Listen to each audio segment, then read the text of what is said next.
Hello final students, we are providing CA Final FRN SFM regular video lectures only for rupees 3500 on our website vino.in. This offer is available only till 30th of November. So don't delay, go to the website and place your order for the new course FRN SFM video lectures. Thank you. Hello friends, today I am going to give you an analysis of CA Final November 2023 SFM paper. This paper was, I would say, quite easy, not very difficult. The reason being, all questions, if you trust me, all questions were already there in the institute's publications before, either in the study material or in RTP, MTP or in the past examination. And again I would tell you, all these questions were there in our study material also. All means 100% questions we have in our book and you will be able to solve it. For the new course we have these two booklet we provide to the student. This is volume 1 and this is volume 2. This is for the new course student, and all questions, or I can say almost all questions, were covered in our book, including the theory questions which they have asked. All the theory questions were also there in the book. So if you have completed these two volumes fully, completely, I am sure you will be able to score very good marks in the exam. So I am going to tell you about chapter by chapter, question by question, which topic they have touched upon. You can see the question also on the screen. Question number 1A was a question directly from past exam on derivative future. This kind of question you must have solved. First you will have to compute the beta, then you will have to compute the future value and number of future contracts to be sold. So this question is from derivative future chapter. This question was for 8 marks. Same to same question they have asked in the earlier exam also. So I don't think anybody should lose 8 marks on this question. I have not gone into minute details, but from whatever I could read quickly, this is the very important question and you can get 8 marks.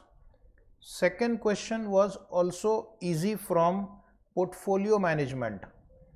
In our module, this is in chapter 5 portfolio management, which is basically you have to compute the return under CAPM, return under arbitrage pricing theory model. If the student would look at this question, they will be reminded of similar question you have done, but it is slightly mixture of two concepts which we have learnt in arbitrage pricing theory model. This question was also for 8 marks and I am sure most of you would have got it. They have given you the beta value, expected value and actual value. So you have to compare actual value and expected value multiplied by beta, and they have given you weightage also. So that way you can find out the weighted average return under the two models they have asked you. First is return on market index and second is return on market index under arbitrage pricing theory. And then they have asked you to change the weightage to 25% in all the 4 cases. And one question, which alternative will be more profitable? Then there is a 4-mark theory question. There is a 4-mark theory question attached to every question, and that is basically related to securitization. We have a chapter in our book, chapter number 6. I am giving chapter number as per our new course module, where you will find securitization process.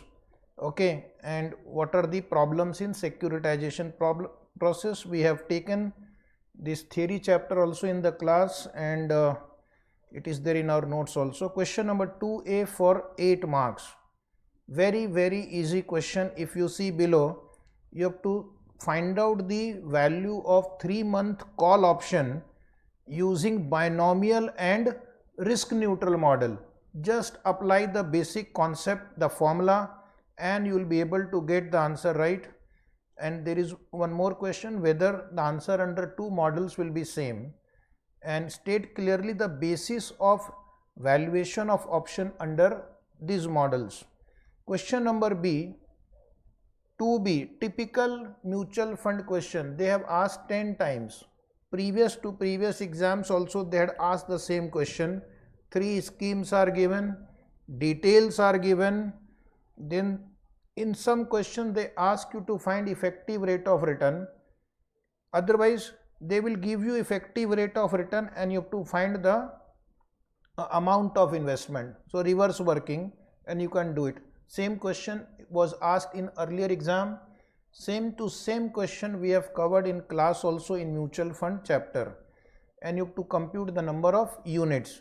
This also I think was for 8 marks, and this was bonus mark. If I say bonus mark, don't feel bad. You have done hard work, but the question was easy and it was already done in the earlier exams also. Next was theory question for 4 marks, part 1, conversion factor in interest rate future. This note we have in our book on chapter interest rate future, chapter 12 in our new notes. And meaning of vega and rho in option value, and that is also we have discussed with lot of examples also. Option valuation chapter. Option valuation chapter, unit 3, chapter 8 in our book. Chapter 8, unit 3 in our book, we have explained you the meaning of these two concepts called vega and rho. Then question number 3A is on right share. Same question they have asked in previous exams also, earlier exams also, and we have taken same question in our class also. In our book it is chapter 4, unit 2. In our book, class note, new course, chapter 4, unit 2, valuation of share, where we have taken questions on right shares. Similar question I had dictated also in the class, whether the investor will profit or he will suffer a loss if he subscribes to the right issue or if he ignores a right issue. Next question was on foreign exchange management. This is a similar question in our book, chapter 9, unit 3. Chapter 9, unit 3, foreign exchange derivative, and it is for 8 marks. This is a problem of hedging foreign exchange risk using different methods. Method of hedging foreign exchange risk using different method. Again, a question which is usually repeated in the exam. This time you have a little more data. They have asked call option, put option also, and you have to check which option is better, forward, then 3-month call, 3-month put, and you can buy call and put also simultaneously. So similar problem we have done in class also. You just have to use the proper rates, do the calculation properly, you can get 8 marks. Then this question number C was a theory question from chapter 1. Theory question from chapter number 1, which is financial policy and corporate strategy. You can write as much as you want. Imagination will only stop you from writing the answer. Question 4A, again a highly repeat question on weighted average swap ratio, computation of EPS, market price, market capitalization, revised promoters holding, free float market capitalization. Even in your dreams you can write this answer. Okay, you will require special talent to make mistake in this 10-mark question. Okay, normal people can't make mistake in that. Only people with extraordinary intelligence, extraordinary brilliant people can only make mistake. Even if you try, you can't make mistake. Question 4B, the student will remember in our interest rate future chapter, we have taken this problem on cheapest to deliver bond. Do you remember? Those who have are watching are will be able to remember this question we have taken in interest rate future chapter, cheapest to deliver. Very easy question if you have done it. If you have not done it, then yes, you will not be able to solve. If you have done it, it will take, trust me, 2 to 3 minutes and you will walk away with 6 marks. Only basic calculation, no major difficulty. Question 4C was theory question on risk management. Unit 1, chapter 2 of our book. Okay. Chapter 2, Unit 1, identification and management of financial risk. And what are the parameters to identify currency risk? Direct question from study book. You can do it. Question number 5A was from our book, chapter 9, Unit 6, execution of forward contract. Chapter 9, Unit 6, execution of forward contract.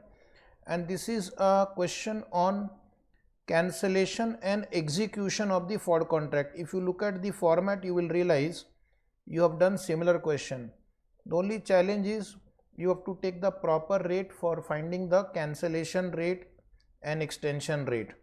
Similar problem the student will remember you have done in the class. Okay. Similar problem we have done in the class, only you have to practice such questions more often so that you can use proper rates. If you make mistake in that, then probably you can go wrong. This question is a repeat question from past exam on portfolio management, question 5B. You have to find beta of the two stocks. Beta in this question will be difference in the stock return upon difference in the market return.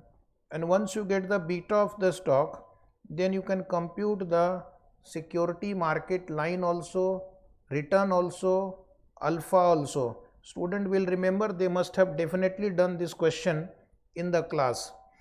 Question number 5C is a theory question from startup finance. Good question. They have given you a case study and you have to answer whether this company is eligible for startup finance or not. So to be eligible for startup finance, there are few conditions given. You have to check whether all those conditions are getting satisfied or not. If getting satisfied, you will say this company will be eligible for startup recognition. And if you find any particular condition is not satisfied, this is not eligible for the recognition as startup finance. Is it right? This is chapter number 15 in our book. I will show you those conditions we have mentioned also. I don't know whether you can see it or not clearly, but here you will see there are 5 or 6 conditions in this table which you have to comply with this comply to get the startup recognition. Okay. Now next question number 6A was again a very easy question on EVA calculation. Very easy question on EVA calculation. If you have done in the class, you will be able to get it very easily. This question also we have done in our class. If you allow me 1 second, I will search and I will find it out. Okay. So this time there are 3 companies given to you. If you see our booklet,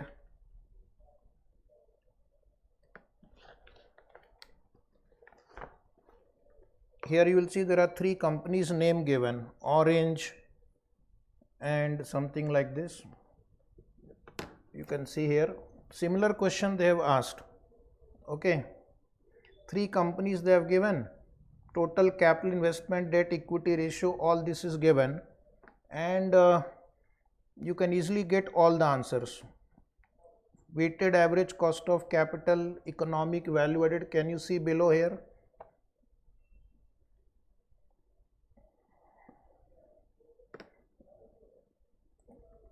You can see a similar question is there. Okay. So please follow our instruction in the class and you will get very good results. Then question number this 6B was on interest rate risk management. Okay, and very easy question, bonus mark type question, already done several times in the classroom. So you have to find the interpretation of the interest rate. We have discussed this. I had given a note also. Then what do you mean by buying a swap? What do you mean by selling a swap? Find out the fixed amount of annual payment. Find out the floating payment. If the settlement is on net basis, what is your gain or loss? Can you believe that they have asked a quite easy question? And the last question was a theory question, which is based on technical analysis. Those who are from our new course student, this is chapter 3 unit 2 in our book, chapter 3 unit 2 about technical analysis, chapter 3 unit 2. And this last question is again on startup finance, which is our book chapter 15. And few days back only I had explained startup finance in the classroom, and this point also we had discussed, tag along clause. This we had discussed in the classroom, and I am little surprised that they have asked in the exam also. So overall this paper was, I would put it in an average category, not very easy, not very difficult. But the more emphasis this time was on foreign exchange, then interest rate risk management, portfolio chapter, even derivative chapter was asked. So EVA was asked, mutual fund was asked, valuation of share questions were there.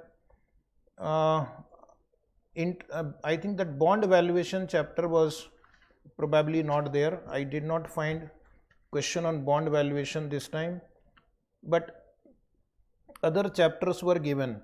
International financial management chapter was also not there. Value at risk was not there. Money market instrument was not there. So the lesson that we will learn from this paper is, one, you must complete all the questions that are taught in the classes. Okay, all the questions. No selective studies. Questions can be asked from any corner. Even theory chapters are important, because this time the theory chapters that we got were quite easy. Theory questions were quite easy, but if you have done, for example, from startup finance, there were 2 questions. Risk management, there was question.